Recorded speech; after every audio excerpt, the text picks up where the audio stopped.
여호와 하나님께서 약속하신 계명과 진리들로 마음의 생각과 육체의 삶이 늘 정결해져 가시기를 주님의 이름으로 축복합니다. 깨진 유리도 아름답다라는 이 글이 올라와서 소개해 드립니다. 옛날에 한 나라를 다스리던 왕이 유명한 건축가에게 새로운 왕궁을 건축하라고 지시를 했답니다.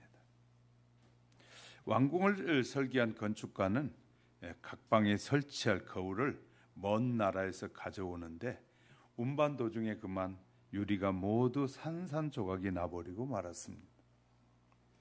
건축가는 매우 실망하고 안타까워하면서 유리 조각들 모두 버리라고 했다고 합니다. 그때 한 남자가 큰 소리로 말하기를 어쩌면 거울이 깨졌기 때문에 더 아름다울지 모릅니다.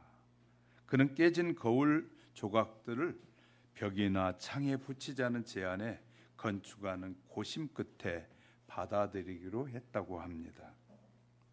깨진 거울 유리 조각들로 아름다운 무늬를 만들어서 왕궁의 벽과 창과 기둥 등에 붙이기 시작했습니다. 그러자 깨진 조각마다 빛이 여러 방향으로 반사되어 눈부시게 찬란한 왕궁이 만들어지게 됩니다. 궁의 모습에 감탄한 왕은 제안자에게 묻기를 어떻게 깨진 거울 유리 조각으로 이렇게 아름다운 작품을 만들 생각을 했느냐라고 이렇게 물었습니다. 그가 왕에게 이렇게 대답했습니다. 저는 예전에 양복점을 운영했던 적이 있었습니다. 부유한 사람들의 옷을 만들고 나면 짜투리 천들이 많이 나왔습니다. 그 천을 모아 옷을 지어 가난한 사람들에게 나누어주게 됐습니다. 그때 저는 짜투리 천으로 만든 옷이 어떤 옷보다 아름답다고 생각되었습니다. 그래서 혹시 깨진 유리도 더 아름다울 수 있지 않을까 하는 생각을 하게 됐습니다. 라고 말했다고 합니다. 우리의 삶도 때론 깨진 유리 조각처럼 산산조각이 날 때도 있을 것입니다. 그럴 때 낙심하지 말고 실패나 좌절을 기회로 삼아 노력해보면 아름다운 왕궁을 만들어낸 것처럼 우리의 인생도 다시 주님 안에서 주님의 말씀을 붙잡고 살아간다면 아름다운 우리의 인생을 만들 수 있는 기회가 된다라고 생각되어집니다. 우리 모두에게 하나님이 쓰시기에 아름다운 모습으로 사용되어지는 기회가 주어지시기를 주님의 이름으로 축복합니다. 오늘 본문의 시편 기자는 1절에서 4절로 이렇게 고백합니다. 하늘이 하나님의 영광을 선포하고 궁창이 그의 손으로 하는 일을 나타내는도다. 날은 날에게 말하고 밤은 밤에게 지식을 전하니 언어도 없고 말씀도 없으며 들리는 소리도 없으나 하나님의 소리가 온 땅에 통하고 하나님의 말씀이 땅끝까지 이루고 있다라고 고백하고 있습니다. 하나님의 말씀은 그것이 문자로 기록된 지 수천 년이 지난 지금에도 이런 생생한 말씀이 살아있는 말씀이 우리에게 전해지고 있고 말씀하고 계십니다.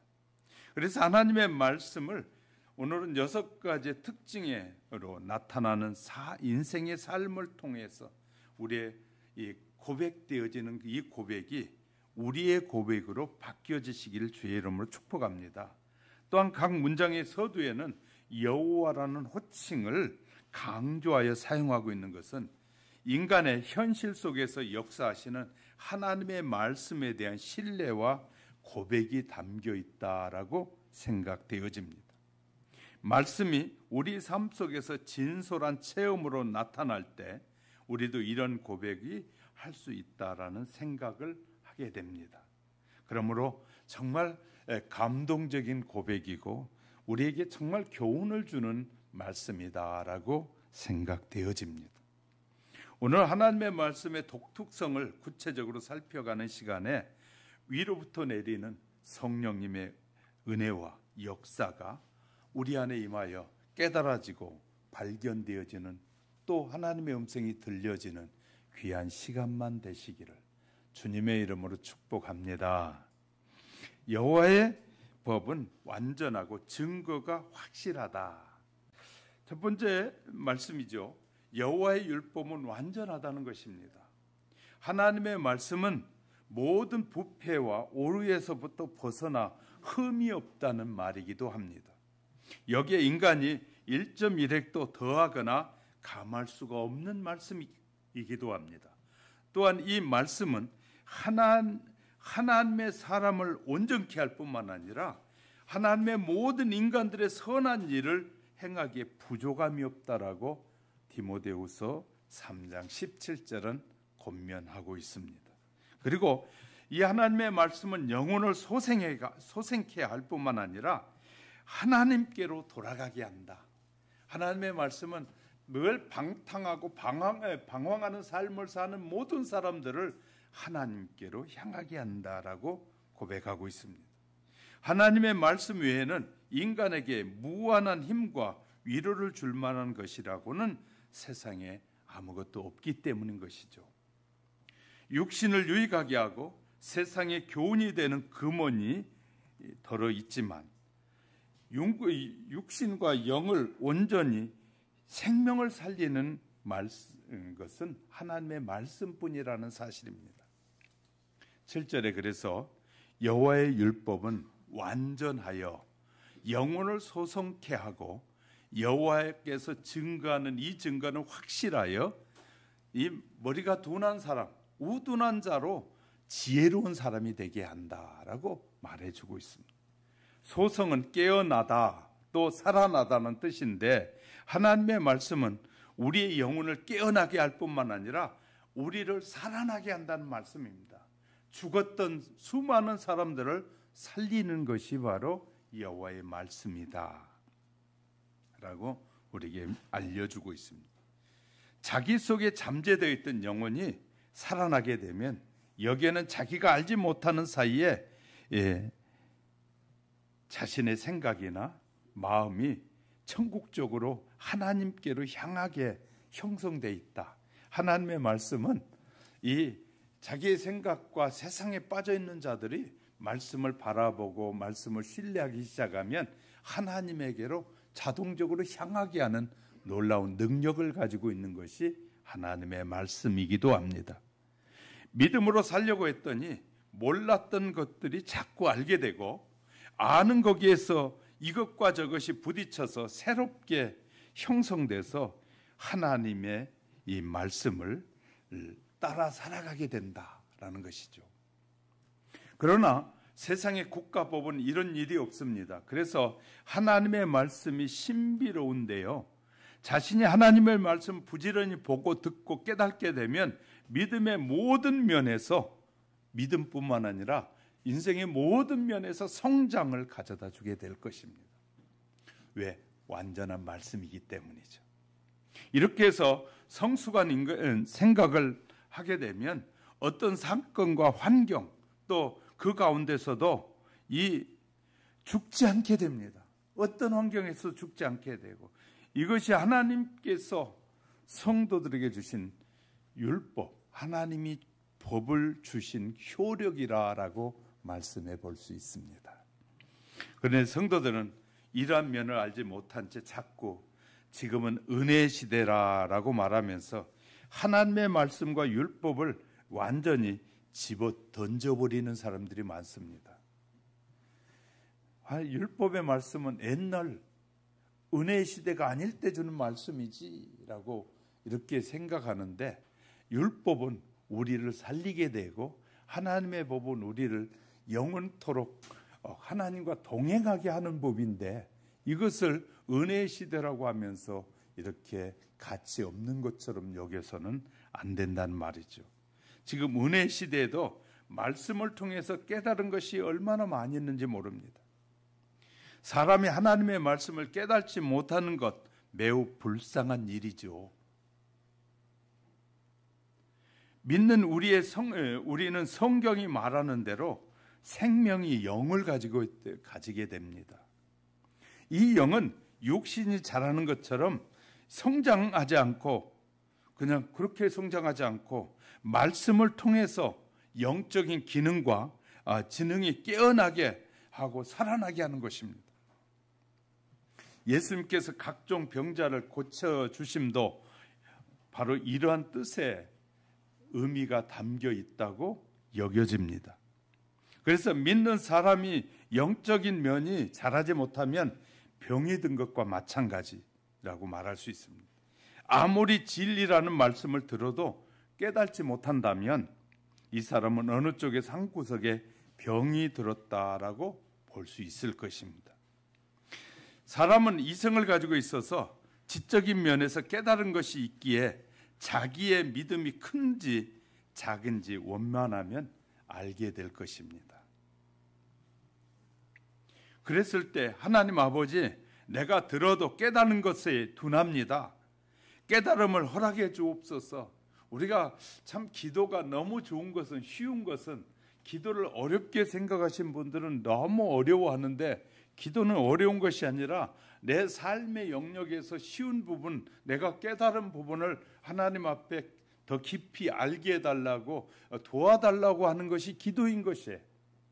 그렇기 때문에 우리가 대단하니 어려운 것이 아니라 너무 쉬운 것이래, 기도는.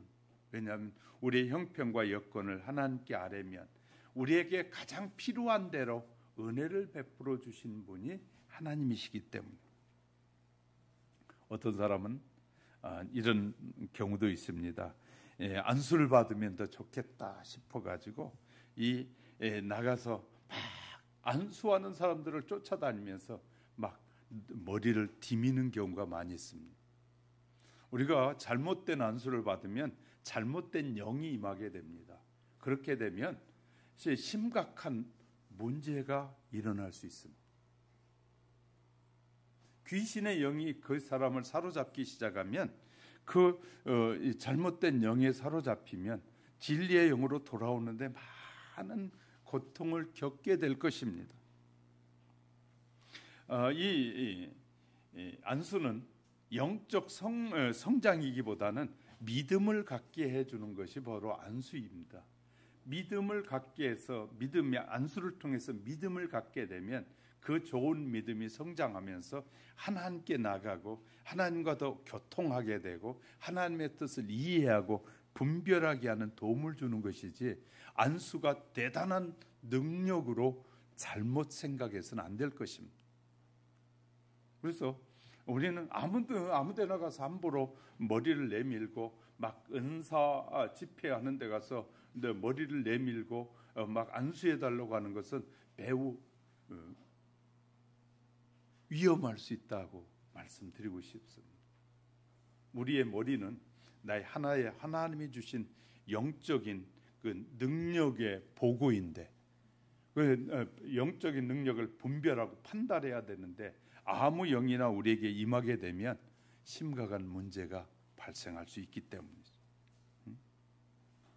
자, 그래서 결국은 안수할 때도 성령의 역사가 아니면, 성령님을 예수님이 승천하시며 성령님을 보내신 이유가 성령이 너희에게 임하시면 너희를 진리와 생명 가운데로, 은혜 가운데로 성령님이 너희를 인도하실 것이다.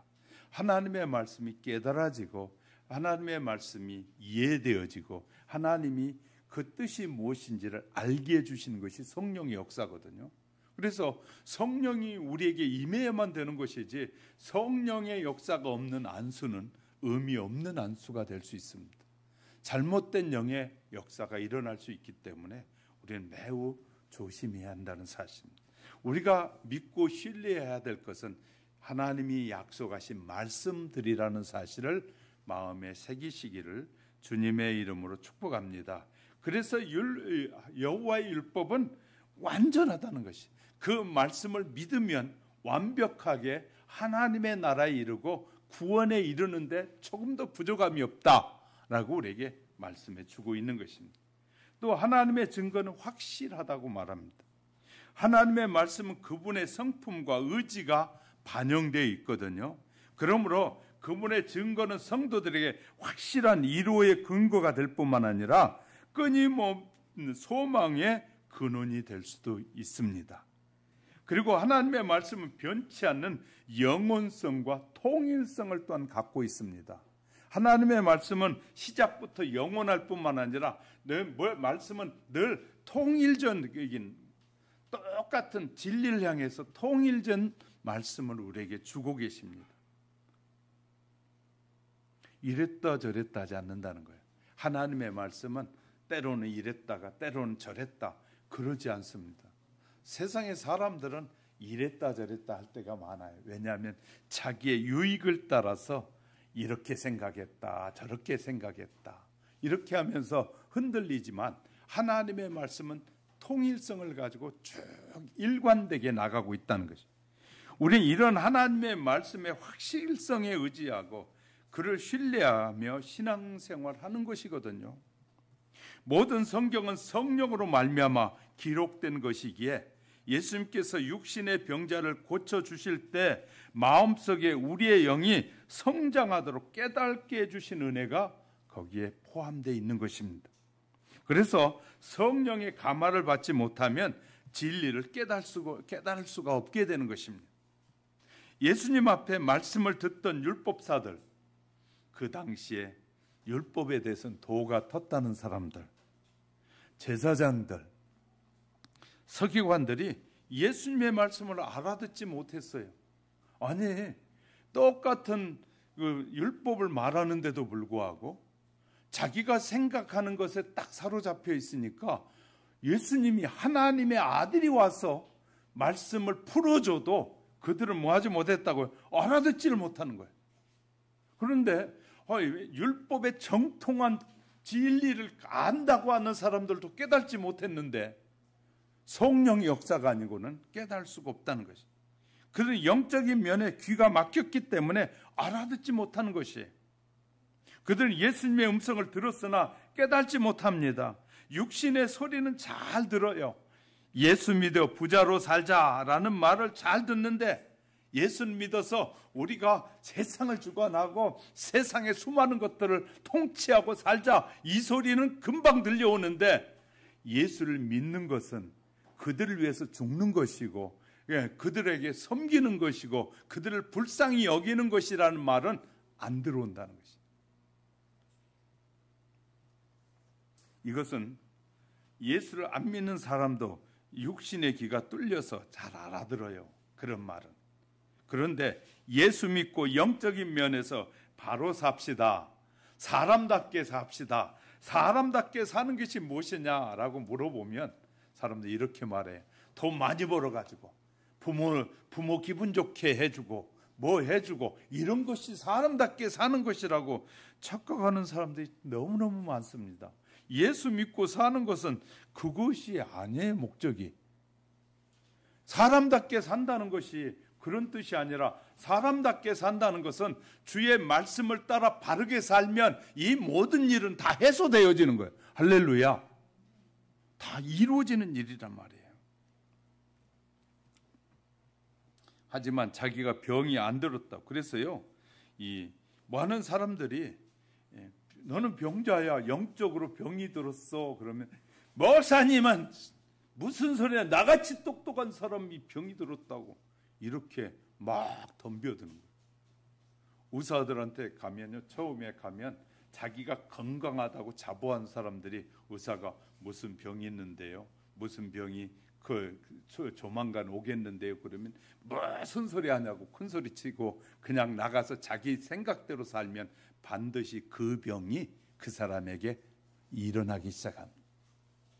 전문가가 그렇게 그것을 연구한 사람이 말하잖아요. 그런데 똑똑하다고 자기가 다 안다고 그 말을 듣지 않으면 그 병에 반드시 뭐하게 돼? 빠져들게 되어 있단 말이에요. 자기가 눈이 안 멀었다고 말하고 귀머거리가 아니라고 말하고 벙어리가 아니라고 영적인 면에서 문둥병자가 되었지만 그걸 모르고 못 느끼는 사람들이 많단 말이에요. 그래서 이런 자들에게 영적인 면을 깨닫게 해주려고 예수님은 눈을 뜨는 질병을 통해서 병을 통해서 주님만이 눈을 뜨게 할 수 있고 문둥병을 치료하는 그 능력을 통해서 하나님이 하신 일이라는 사실을 보여주고 있다는 것입니다. 혹 안수에서 육신의 병이 나았다면 영적인 차원으로 이제는 들어가야 되는 거거든요. 육신의 병이 나은 그것으로 자기는 예수를 잘 믿고 바로 된 것이라고 생각해서 그 길로 가고 있다면 이는 확실한 증거를 가지지 못한 것입니다. 절 보세요. 체험을 통해서 말씀을 붙잡고 사는 것이 확실한 체험이에요. 할렐루야. 체험은 말씀을 붙잡기에 위한 하나의 방편인 것이지 체험이 다가 아니라 말이에요. 그런데 너무나 많은 사람들이 체험이 말씀을 다 붙잡은 것처럼 잘못 해석하고 있단 말이에요. 체험은 말씀을 붙잡으라고 경험시켜주고 깨닫게 하는 것이 체험이다. 할렐루야. 네가 병 고침을 경험했어요. 그래서 병 고침을 경험했으면 그 다음에는 이 병을 고치시는 분이 하나님이시다. 저 사람이 아니라 하나님이시라는 걸 알았으면 그 다음엔 하나님이 뭐라고 말씀하셨는지 그 말씀을 붙잡는 것이 가장 확실한 증거를 갖는 것이다. 할렐루야. 제가 바르게 여러분에게 설교하려고 바르게 가르치려고 애를 쓰는 거예요. 체험 위주는 반드시 그 신앙은 무너지게 돼요. 그런데 체험을 통해서 하나님께로 나가고 체험을 통해서 말씀을 붙잡고 체험을 통해서 말씀을 의지하게 될 때 그는 확실한 증거를 잡는 것과 같은 것이다. 할렐루야. 이게 우리의 믿음이어야 됩니다. 이래서 이 성경에서 말하는 이 잘못되면 곱추와 같은 겁니다. 예를 들어볼게요. 어떤 사람은 자기 말만 하고 남의 말을 안 들으려고 하거나 성격이 꽁한 사람이 있는데 이런 사람은 마음이 한번 꼬부라지면 그것을 바로 펼지를 모르는 사람. 이런 바로 영적인 면에서 곱추인데 곱추는 하늘을 쳐다볼 줄 모르고 이 땅만 쳐다보고 다니는 거 곱추라고 말해요. 그러니 얼마나 힘들겠습니까? 땅만 쳐다보고 다니니. 마음이 한번 꼬부라진 그는 아무리 좋은 말을 해줘도 모든 것을 삐딱하게 들어서 마음을 펴지 못한다면 이게 무슨 병이라고요? 곱추의 병이라. 그래서 이런 병든 사람을 고쳐주려고 예수님이 곱추와 같은 사람에게 이렇게 말씀해. 나는 길이요 진리요 생명이다. 이것을 믿으면 고쳐주신다는 거예요. 할렐루야. 고쳐주시는 거예요. 교훈적으로 말하면 길이요 진리요 생명의 교훈이 그 사람에게 안착되면 꼬부라진 성질이 펴지고 고쳐진다는 사실을 우리에게 말씀해. 이것이 바로 그 말씀을 붙잡을 때 일어난 확실한 말씀의 증거다. 할렐루야. 이 말씀을 붙잡고 살아가시기를 주님의 이름으로 축복합니다. 하나님의 법은 정직하고 계명은 순결하다. 하나님의 법은 정직하다는 거예요. 깨끗한 양심을 가지고 정직하게 살기 위해 애쓰는 자들은 하나님의 말씀을 기뻐하고 그것을 준행하기 위해서 노력해요. 그래서 깨끗하게 살려고 하는 사람들은 자꾸 하나님의 말씀이 그런가 그렇지 아니한가를 자꾸 살펴요. 그래서 저는 여러분에게 큐티 책을 주면서 매일 보십시오. 그 성경 말씀도 있고 그 성경의 말씀을 조금 더 세상의 여러 가지 용어들로 또 체험자들을 통해서 그 말씀을 적용시키게 하려고 거기에 여러 예화들이 소개되고 있어요. 그러니까 여러분이 그 말씀을 읽으면서 묵상하고 그 내용들을 거기에서 그 말씀과 연결하려고 애를 쓰는 거거든요. 그래서 거기에 소개되어지는 사건과 이런 일들을 통해서 그 말씀을 붙잡으라고 그 책을 보라고 하는 거예요. 매일 큐티하라고 하는 것은. 이것이 말씀을 붙잡는 길이거든요. 불의한 자들은 득세하고 악한 자들은 권세를 부와 권세를 얻게 되고 세상 사람 그들을 쫓아가며 부러워하고 추종할지라도 성도들은 말씀을 의지하고 진실한 삶을 살아가려고 말씀이 깨달아지면 노력할 수밖에 없는 거예요. 할렐루야. 그렇게 살려고 한다 그 말이에요. 이런 자들은 하나님이 어김없이 약속대로 축복하신 하나님, 하나님의 말씀대로 살려고 하면 하나님은 축복하신 하나님이란 말이에요. 그래서 우리에게 주기도문을 가르쳐 주면서 너는 다른 사람의 죄를 용서도 안 하면서 다른 사람의 죄를 말하고 용서 안 하면서 주님 나 용서해 주세요. 그러면 주님이 용서하지 않겠다는 거예요. 그래서 뭐라는 거예요? 너는 다른 사람의 허물을 자꾸 용서 먼저 하라는 거예요.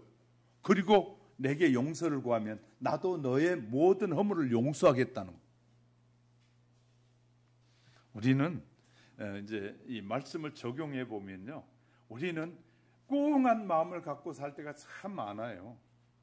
꽁한 마음. 내가 듣기 좋은 소리는 들으려고 하는데 듣기 싫은 소리 안 들으려고 해요. 때로는 내가 듣기 싫은 소리가 내 인생에 엄청난 기회를 줄 때가 온다는 사실을 모르는 사람들이 너무나 많아요. 그러니까 우리가 하나님의 말씀은 세상의 언어하고 좀 다른 부분이 뭐냐면, 내가 듣기 싫은 것을 극복하려고 하다 보면 하나님은 그 말씀 속에서 우리에게 새로운 기회가 열리게 돼요. 할렐루야. 이해가 되셨습니까? 그러니까 말씀을 듣는데 그게 부딪혔어요. 근데 그 부딪힌 것은 내가 뭐 하라고 부딪히게 하냐면 깨닫게 하려고 부딪히게 하는 거예요. 그러면 그 깨달아지는 말씀을 극복하고 나면 새로운 길이 열리게 돼. 하나님이 우리에게 보여주신 길이, 안 보이던 길이 보이게 되는 역사가 일어나는 거예요. 믿으시면 아멘. 얼마나 놀라운 말씀인지 몰라요. 그래서 하나님의 말씀은 깨달으면 깨달을수록 더 신비롭고, 깨달으면 깨달을수록 더 아름다워지는 거예요. 그래서 이 모든 일을 순전하고 진실하도록 정직한 마음을 부어주도록 우리를 회복시켜 주시는 말씀.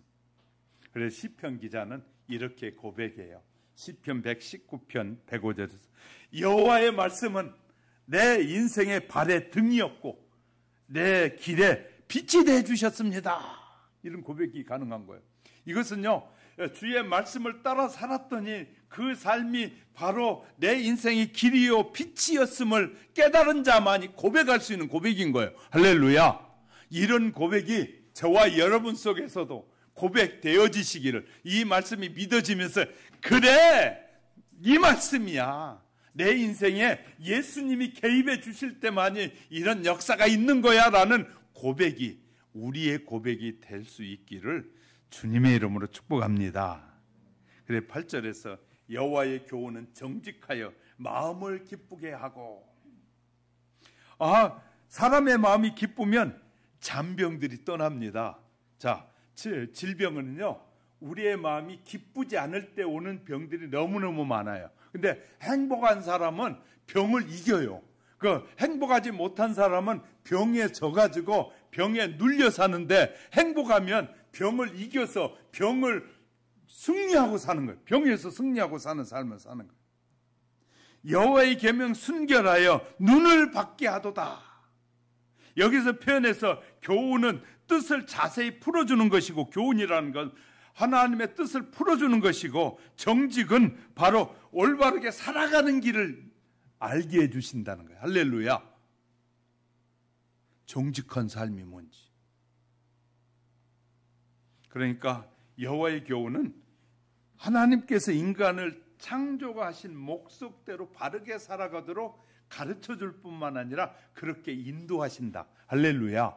그러니까 여호와의 교훈은, 모든 하나님의 말씀 계명들은 우리가 하나님의 뜻대로 살고 하나님의 뜻 가운데서 누리게 하려고 우리를 인도하시는 것이 하나님의 말씀이다. 하나님의 계명이다. 할렐루야. 그렇게 우리가 이해해야 합니다. 또 여호와의 하나님의 계명은 순결하다라고 말해요. 하나님의 계명은 생명의 길을 찾는 자들에게 빛이 됩니다. 그 계명은 우리의 죄와 부도덕한 더러움을 볼 수 있도록 하나님의 계명은 우리가 그것은 부도덕한 일이고 부도덕한 삶임을 알게 해주도록 우리에게 눈을 열어 보여주는 거예요. 눈을 열어 보여주는 거예요. 그리고 순결한 하나님의 계명은 순결하지 못한 것을 밝히 드러내 보여줌으로써 우리가 그로 인하여 하나님의 자녀된 본문에 떠나지 않도록 지켜주는 거예요. 저 우상을 숨기는 것이 죄인지 모를 때는 그냥 우상을 막 섬기고 이것도 섬기고 저것도 섬기고 살았어요. 근데 그것이 이제 하나님의 말씀을 통해 깨닫게 돼. 여호와 외에는 참신이 없다는 걸 깨달았어요. 그러니까 나니까 저거 아무것도 아닌 거예요. 이제 옛날에는 우리가 어려서부터 그렇게 배워왔으니까 성황당 앞을 지나가면 막 무서워하고 거기에서 뭐 대단한 귀신이 나타나가지고 막 우리를 끌고 갈 줄 알고 두려워하고 머리 숙이고 막 그랬어요. 근데 예수님을 참 신이신 하나님을 알고 나니까 이제 두렵지 않는 거예요. 성황당 앞에 가도 그냥 당당하게 걸어가게 되는 거예요. 왜?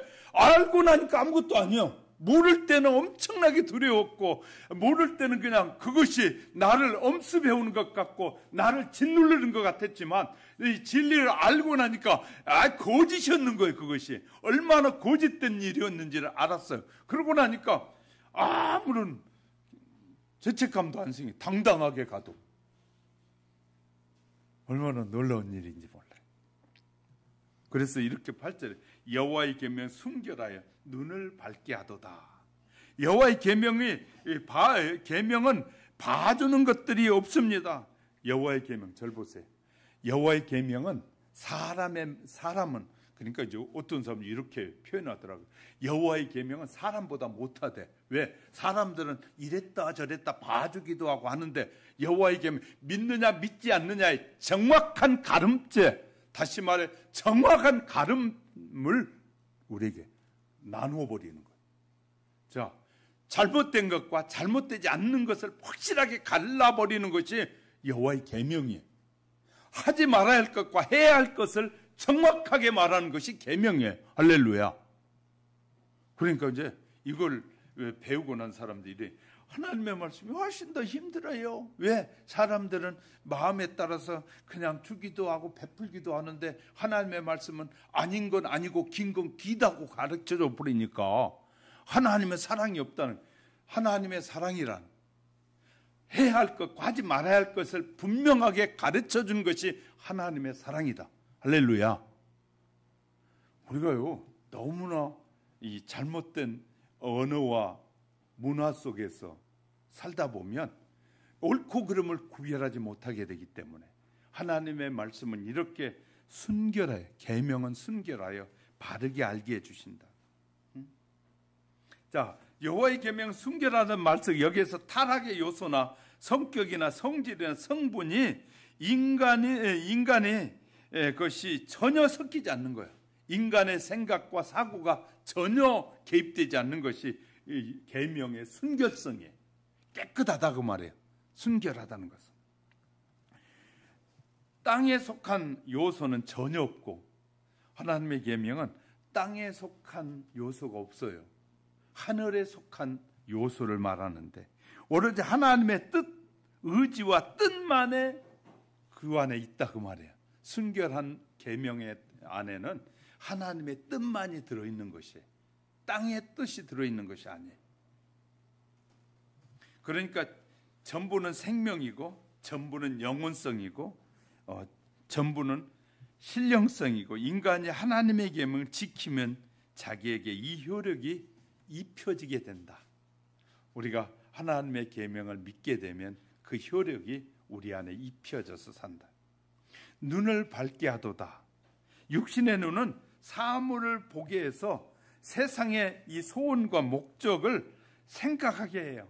우리의 눈은 자꾸 우리의 눈으로 모든 걸 다 볼 수 있는 것처럼 착각하는 사람들이 많이 있어요. 영적인 세계 보지 못하면서 영적인 세계를 다 아는 것 같이 말하는 사람들이 얼마나 많이 있는지만 보는 세계 가지고 판단하려고 하는 사람이 많아요. 영의 눈은 진리를 깨닫게 하고 영의 눈은 영적인 세계를 보게 하는 눈이라는 것을 아셔야 해요.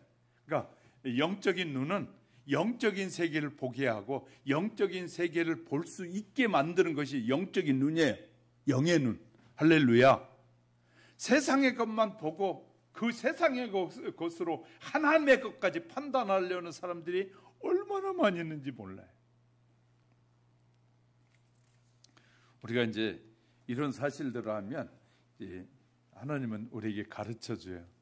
이 사탄은 영적인 우리를 눈을 자꾸 감기게 한다는 거예요. 사탄은 영적인 세계를 보면 그것을 따라 살아갈 수밖에 없기 때문에 그것을 못 보게 하는 것이 사탄의 역사다.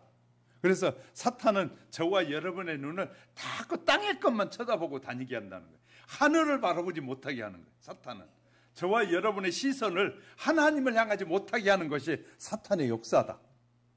사탄의 역사다. 자, 가끔 이제 우리 눈의 허점들을 한번 설명해 볼게요.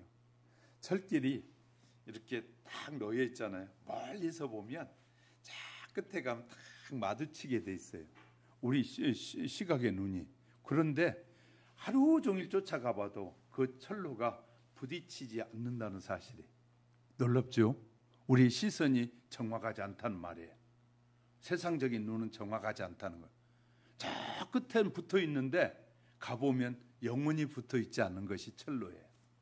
뿐만 아니라 가끔 사람이 똑같이 생긴 사람이 머리도 똑같이 이렇게 가서 뒷모습만 보고 따라가다 누군가 보다 하고 턱 쳤는데 보니까 다른 사람이요. 얼굴을 보니까 우리가 겉모습만 봐가지고는 다 판단할 길이 없어요. 겉모습만 보고 그렇게 판단하다가 우리가 실수할 때가 참 많이 있어요. 말세에 예수 믿는 거짓 종들이 많다고 말하잖아요. 성경은. 말세가 되면 예수를 말하기는 말하지만 자기는 믿지 않고 예수를 말하는 사람이 있는가 하면 정말 사탄의 유혹에 넘어진 종들도 많다는 것. 근데 사람들은 그거 구별하지 못하더라고요. 말만 잘하고 막 표현만 잘하면 대단한 사람이에요. 우리는 사람을 그렇게 평가할 때 늘 오류를 범하게 되는 거예요. 문제가 생겨요. 우리는 바르게 알 수 있는 길이 너무너무 쉬워요. 그 사람을 가까이 살아보는 거예요. 가까이 가서 보는 거예요. 그러면 가까이 가보면 허물도 보이고 좋은 점도 보이고 단점도 보고 다 보이는데 그 중심이 어디에 있는지를 보는 눈이 열려줘야 돼요. 할렐루야.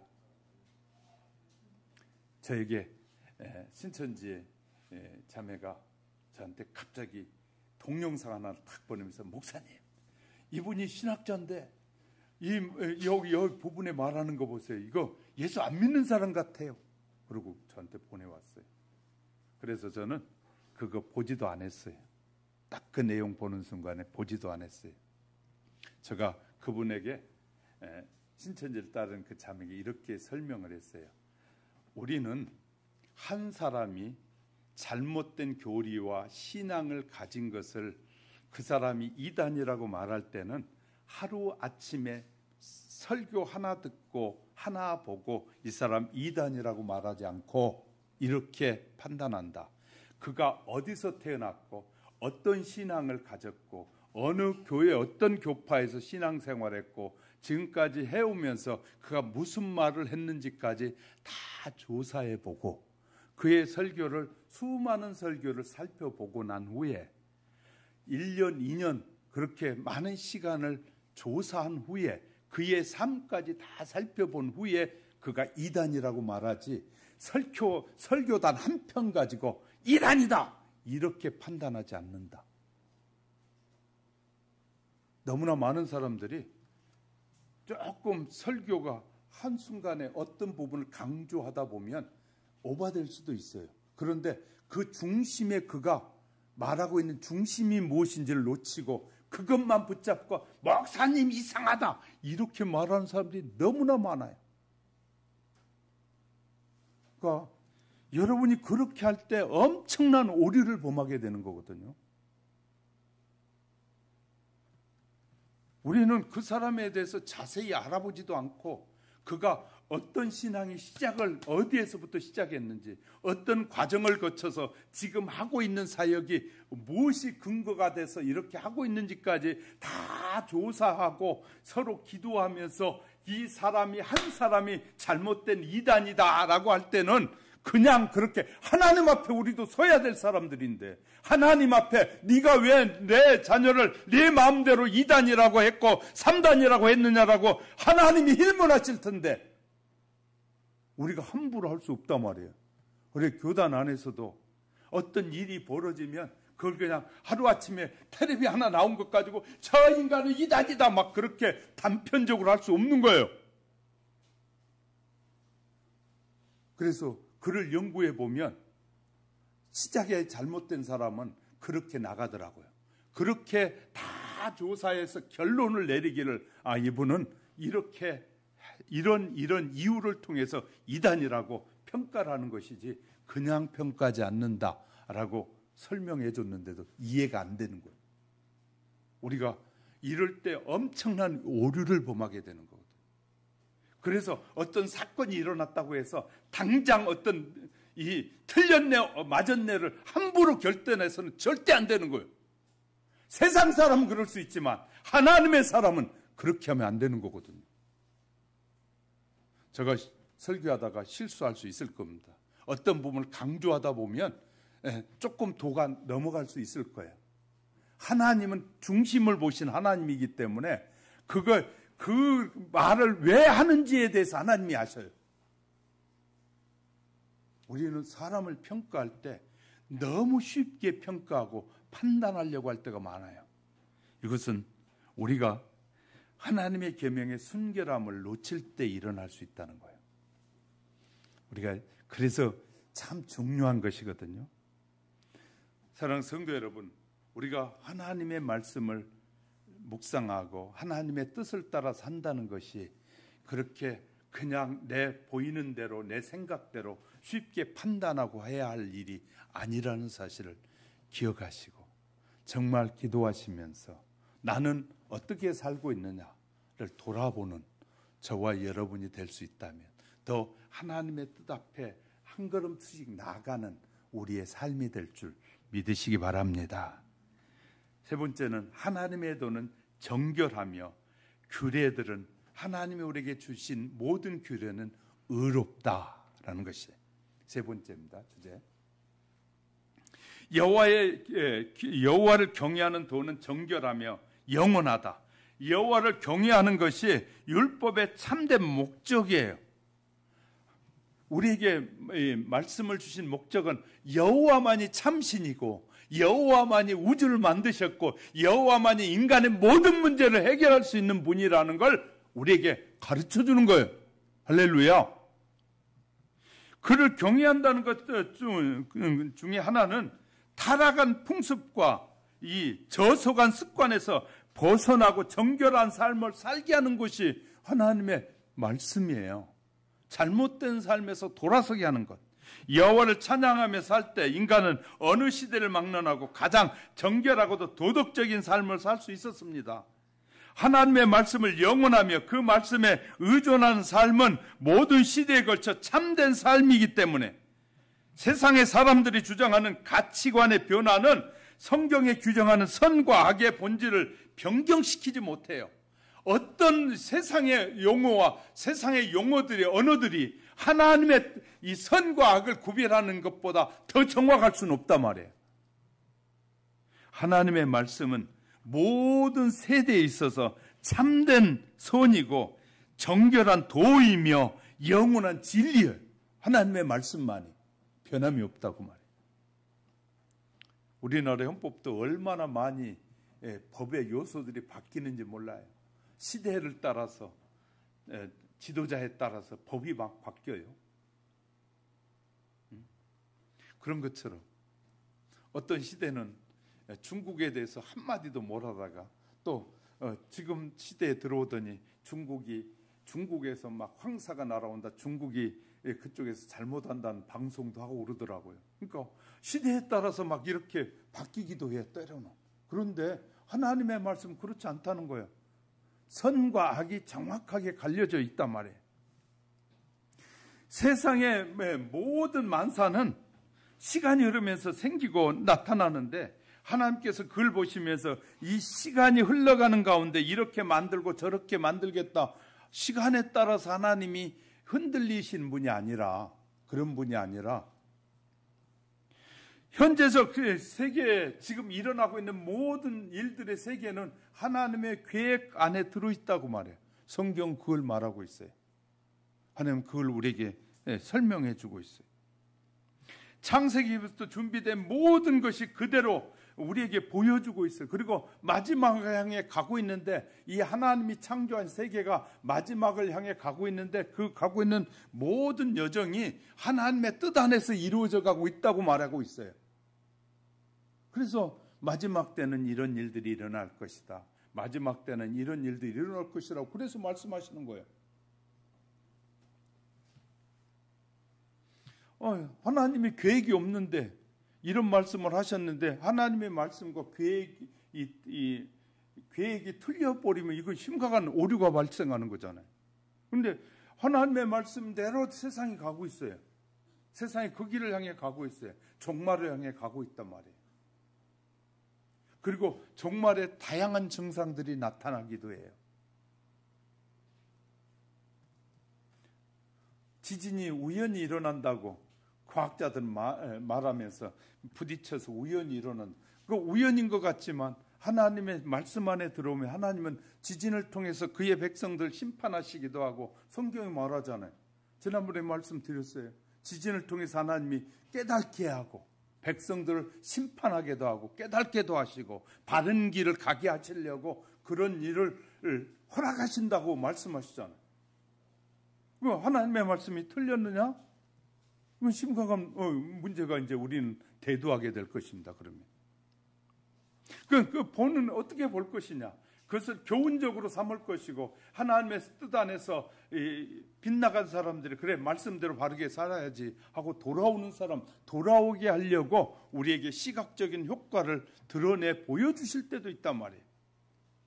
다양한 방법으로 하나님은 그의 백성을 뭐 하신다고요? 구원의 길로 인도하신 하나님이시다. 또 마지막에 이 하나님의 규례는 의롭다. 하나님의 말씀은 죄를 판단하고 역사를 심판하고 모든 풍습과 관습을 주관하신다는 거예요. 하나님의 말씀은. 그러나 반대로 하나님의 말씀 그 무엇에도 영향을 받지 않는다. 사람들의 예측은 안 맞아요. 안 맞는 게 많아요. 맞는 것도 있지만 안 맞는 것이 많아요. 그래서 예언자들을 우리가 조심해야 될 것은, 예언이 하나 맞았다고 다 맞는 것처럼 이렇게 막 자랑하는 것은 매우 위험한 거예요. 예언을 말하려면 그가 말하는 모든 예언이 맞아야 그것이 맞는 예언이 아니겠어요? 가다가 하나라도 틀리면 문제가 되는 것이에요, 예언이란. 그런데 우리는 예언자들이 참 세계를 예언한다는 사람들이 가끔 예언을 하고 연초가 되면 예언하기도 하고 그러잖아요. 앞으로 세계가 이렇게 될 것이다. 근데 그들의 말에 일리가 있는 부분도 있지만 그들의 말이 다 맞는 건 아니더라 말이에요. 자, 이렇게 우리는 하나님의 말씀은 변함이 없는데, 하나님이 말씀하시는 그 계명들은 결국은 그 일을 이루기 위해서 당신의 아들을 보내시겠다는 것이 또 핵심이기도 해요. 당신의 아들을 보내시는 것. 여호와 하나님께서 약속하신 말씀은, 그 약속 속에 들어있는 약속 속에 소중한 것은 예수 그리스도를 통하여 이 모든 일을 평정케 하시겠다, 이루시겠다는 거예요. 다 정리하시겠다. 이 땅에 오신 예수님은 천국을 전하셨어요. 그리고 이 땅에 오신 예수님은 죽음과 부활 그리고 승천을 말씀하셨고 그 말씀대로 하셨어요. 예수님께서 죄와 사망과 마귀의 정복에 못했다면 부활 승천도 못했을 것입니다. 마귀를 정복하지 못했다면, 마귀가 아직도 예수님을 무덤에서 못 나오게 다 붙잡고 있으면 아직도 못 나오셨을 텐데, 이 죽음의 권세를 이기고 부활하셨기 때문에 마귀가 아무리 무덤 속에 가둬놓으려고 군사를 동원해서 가두려고 해도 하나님이 일으키시니까 그걸 가둬놓지 못하는 것이. 예수님은 죽음을 정복하셔서 부활하셔서 우리에게 보이셨어요. 그러니까 부활 승천을 통해서 죄와 사망과 이 마귀를 정복해 주셨음을 보여줬어요. 드러냈단 말이에요. 예수님께서 부활의 능력을 친히 보여주셨으니 이보다 확실한 것이 어디 있겠습니까? 이보다 더 정확한 것이 어디 있겠습니까? 사람은 하나님의 말씀이 깨달아지면 성격도 성질도 고쳐지고 영특하고 지혜로운 생산적인 사람이 되고 해와 같은 사람이 될 수 있습니다. 그러면 생각하는 차원이 달라지고 인격이 고상해지고 자꾸 영적인 성장이 이루어지게 돼요. 그러나 성장하지 못하게 되면 어떻게 할까요? 늘 불화가 계속되게 돼요. 불화가 계속돼요.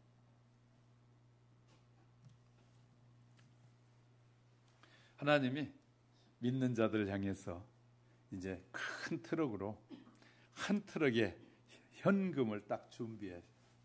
여러분에게 이제 하나님이 어느 날 기도했더니 여러분에게 트럭으로 어마어마한 돈을 여러분에게 탁 차를 실어가지고 보내줬어요. 인격적으로나 올바른 믿음의 성장이 이루어진 사람은 이렇게 돈을 어떻게 쓰느냐에 따라 그 사람의 삶이 달라지게 되는 거예요. 자, 무슨 일을 통해서 우리가 어렵게 볼 수도 있고 쉽게 볼 수도 있고 다양한 방법을 통해서 우리가 엄청난 부를 누릴 수 있습니다. 그런데 우리가 그가 영적으로 성장했느냐 안 했느냐를 어떻게 알 수 있느냐? 이렇게 갑자기 우리에게 주어진 이 돈을 내 것이라고 착각하는 사람은 어떻게 쓸까요? 장롱에 집어넣어 놓고 뭐 빼먹듯이 빼먹으면서 자기를 위해서, 나를 위해서, 내 가족만 위해서 쓰게 될 겁니다.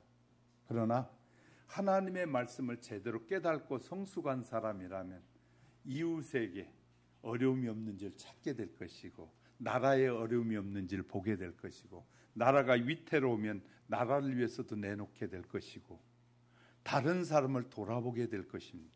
여러분에게 갑자기 100억이 주어졌다면 여러분은 그것을 어떻게 쓸 계획을 갖고나 계십니까? 갖고 계시다면 그것이 여러분의 신앙에 어떤 영향을 미치게 될까요? 우리는 생각해 볼 필요가 있습니다. 그 하나를 통해서 그의 믿음, 얼마든지 그 믿음이 어떤 믿음을 가졌고 성숙한 믿음인지 그렇지 않으면 아직 미숙한 믿음을 가졌는지 다 알게 될 것입니다. 그렇지 않습니까? 여러분이 오늘 집에 가서 저녁에 주무시기 전에 나에게 갑자기 100억이 트럭으로 와서 내 앞에 주어졌다면 여러분 그걸 어떻게 쓰실까? 여러분의 양심에 한번 돌아보면서 계획을 세워보세요. 그것에 따라 여러분의 신앙이 지금까지 내가 배우고 믿고 따랐던 삶과 연관되어져서 볼 수 있게 될 것입니다. 우리는 너무너무 쉬운데, 그러니까 우리가요 어렵게 생각하면 한없게 안 보이지만 쉽게 우리가 이렇게 돌아서 생각해 보면 너무너무 쉬워요. 그래서 우리 하은이 동생 애은이가 태어났는데 태어날 때 아무것도 가지지 않고 태어나요. 그리고 마지막 죽을 때 옷 한 벌 입고 가는 것이 우리의 인생이라고 하잖아요. 그러면 내가 태어나서 빌려 쓰는 것이었고 그것이 내 것이라고 착각했는데 내 것이 하나도 아니더라고요. 다 놓고 가는 거예요. 그러니까 우리가 이제 이렇게 삶을 돌아보면 성경적 삶으로 우리가 생각해 보면 의미 없는데 내게 주어졌다는 것은 내가 갑자기 어떤 것들이 주어졌다는 것은 내가 그것을 어떻게 쓰느냐에 따라서 나의 신앙의 모습이 드러나는 것이거든요. 신앙의 모습을 드러나는 것이. 내가 그 숨기고 사람들에게는 자비를 베푸는 것 같았어요. 그런데 진짜 소중한 것이 주어졌을 때 그것을 베풀 줄 아느냐, 나눌 줄 아느냐, 이웃을 생각할 줄 아느냐에 따라서 지금까지 우리의 감추어진 신앙의 모습이, 우리의 추한 모습이 다 드러날 수 있어요. 제가 총회도 가보고 돈 있는 사람도 만나보고 없는 사람도 보고 수많은 사람들 만나보면서 확실히 이런 것들이 뚜렷이 보이더라고요.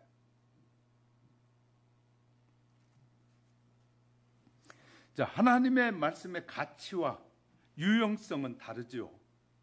물질이 이 세상과 땅에 속한 것이라면 은총은 하늘에 속한 것이에요. 물질은 육신과 이생을 위해서 잠깐 유익한 것이지만 은총은 영원한 삶에 유익을 주는 것이 하나님의 은총이에요. 믿는 자는 은총으로 주신 하나님의 말씀을 송이 꿀같이 달고 맛이 있게 됩니다. 그래, 은총이 우리에게 임하면, 하나님의 은총이 임하면 저것도 별것 아니구나, 명예도 별것 아니구나, 이렇게 말해. 감각적인 이 즐거움은 금방 실증이 나게 되고 일시적이에요. 하나님의 말씀은 영원한 즐거움을 공급하시는 게 하나님의 말씀이에요. 그리고 우리의 갈증을 풀어주죠. 항상 풍요로운 삶을 살게 할 뿐만 아니라 심령이 간과하는 가장 본질적인 것을 채워주는 것이 이 은총이에요. 아무것도 없어도 너무너무 편하게 사는 사람이 있는가 하면 엄청난 돈을 쌓아놓고도 늘 불안해가지고 어쩔 줄 몰라 막 그냥 정신을 못 차리고 사는 거예요. 그 하나도 없는 사람이 너무 편안하게 사는 게 너무 아름다운 거예요. 왜? 내려놓으면 너무너무 쉬워요. 그런데 내 것이라고 착각할 때는 그렇게 어렵고 힘들게 되더라는 거예요. 하나님의 말씀은 때로 경고가 되기도 하고, 때로는 하나님의 말씀 책망과 도전의 말씀으로 말씀하시기도 하고, 위로와 평강을 우리에게 주시기도 합니다. 그러나 그러기에 중요한 것은 우리가 하나님의 말씀을 어떻게 능동적으로 잘 받아들이는가가 중요한데, 사무엘상 3장 10절에는 이렇게 하나님께 사무엘을 부를 때 이렇게 사무엘이 대답하더라고요. 주여 말씀하옵소서. 주의 종이 듣겠나이다. 주님, 나에게 이런 환경을 주신 이유가 무엇인지 주님 말씀하옵소서. 듣기 원합니다. 우리가 어떤 일을 하든지 하다 보면 어려움을 당하고 시련이 있을 수가 있어요. 그때는 하나님 앞에 내려놓고, 하나님, 이런 일을 어떻게 극복하는 것이 지혜로운가요? 주님 말씀하옵소서. 내가 듣기 원합니다. 이런 일을 어떻게 극복해야 내가 평안하고 행복하게 남은 생일을 살아갈까요? 세월이 얼마나 빨리 가는 줄 아시죠? 세월은 너무너무 빨리 지나갑니다. 내가 모든 걸 할 것 같죠? 내가 할 수 있는 것은 조그만 것밖에 없습니다. 대단한 것 할 수 있는 것 같지만 하지 못합니다. 우리 일평생에 50년, 100년 살아가는 동안에 내가 대단한 일을 많이 할 것 같은 착각에 빠진 사람들이 얼마나 많이 있는지 몰라요. 그러나 모든 일을 할 수 있는 것이 아니에요. 그렇다면 내가 살아가는 동안에 내가 즐겁고 행복하게 살아야 되지 않겠어요? 또 기쁘게 살아야 되지 않겠어요? 무엇에 매여가지고 그냥 몸부림치고 어떻게 해야 될지 몰라서 방황하고, 그것이 아니라 주님, 내게 말씀해 주세요.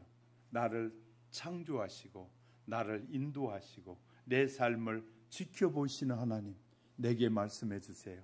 내가 어떻게 사는 것이 이런 어려움과 시련에서부터 자유하고 평안을 누릴지 말씀하옵소서. 내가 듣겠습니다. 그리고 주님의 뜻에 따라 살겠습니다. 사무엘이 그렇게 고백한 것처럼 늘 여러분이 하나님 앞에 여러분을 내려놓으시고, 주님 말씀하옵소서, 하나님 말씀하옵소서, 내가 듣기 원합니다. 듣고 주의 말씀을 따라 순종하기 원합니다라는 여러분의 고백이 있을 때 하나님은 성령으로 우리의 삶의 여정을 인도하시는 하나님이심을 분명하게 알려주고 계십니다. 그래서 다시 한번 우리가 하나님 앞으로 돌아오고 하나님의 뜻을 바라보고 말씀하옵소서, 내가 듣기 원합니다. 사무엘의 고백처럼 우리 모두 하나님의 말씀을 듣기 위해서 한번 따라해 보세요. 주여 말씀하옵소서. 주의 종이 듣겠나이다. 이런 고백이 우리의 고백이 되어지시기를 주님의 이름으로 축복합니다.